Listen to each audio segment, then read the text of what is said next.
comes to the economy, Trump always chickens out. This time isn't different. Recently, Trump has pushed Iran energy plant strikes for 10 more days, as he states that the talks are going very well. This came after he mentioned that the US received the present of allowing 10 oil ships through the area. I don't know about you, but I don't get presents on a regular basis. So this seems like a one-off thing. The S&P 500 is currently below the 200-day moving average, which is usually a signal for further downturns in the market. The RSI, which determines overbought, oversold conditions, is below the 30, indicating that we are in oversold territory. The Greed and Fear Index, which takes several indicators and aggregates them to give an idea of how the broader market is feeling, is in extreme fear. According to the index, we have generally been in fear for the last year. This usually signals to some investors that areas of high interest will be incoming for buying opportunities, but this is only really in the case of genuine reversal. Last time we were in these conditions, Trump instituted wide sweeping excessive tariffs, which at the time tumbled the stock market.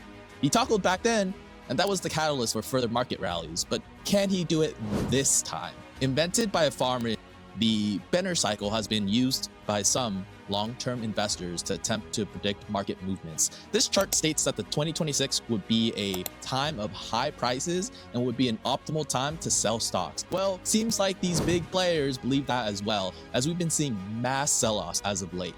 So given the hypothesis proposed by the farmer Benner, we would have likely hit our local high already. History doesn't usually repeat, but it sure does rhyme. And so a drawn-out war over oil would very likely be a catalyst to push the United States into a bear market it hasn't seen in over a decade. This is consistent with what we have been seeing globally. Economists have noted that a drawn-out war will result in increased oil prices, which would be disastrous to the world economy.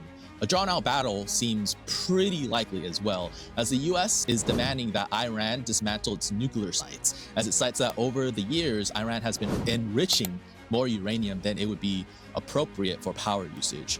This is a non-negotiable for Iran, however, as Iran seems to deem it necessary to diversify its own energy resources outside of oil. With failed negotiations on both sides, the United States Pentagon weighed sending 10,000 ground troops to the Middle East, followed by an increase of army recruitment from 35 to 42. I seem to recall Russia doing a very similar thing when it struggled with its war with the Ukrainians. The irony seems to be that the world is preparing to become more nuclear due to energy demands. An estimated 84% of crude oil at the Strait of Hormuz is moved to the Asian markets. Without this supply, Southeast Asia has resorted to nuclear plants by 2030s. Even Europe is feeling the squeeze, and demand for nuclear energy from places like France is surging.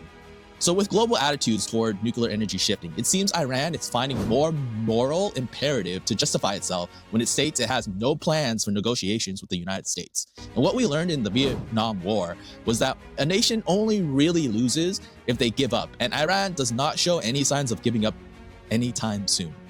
So without Iran's consent, Trump cannot taco, as doing so would make his administration look weak and open it up to losses in midterm elections.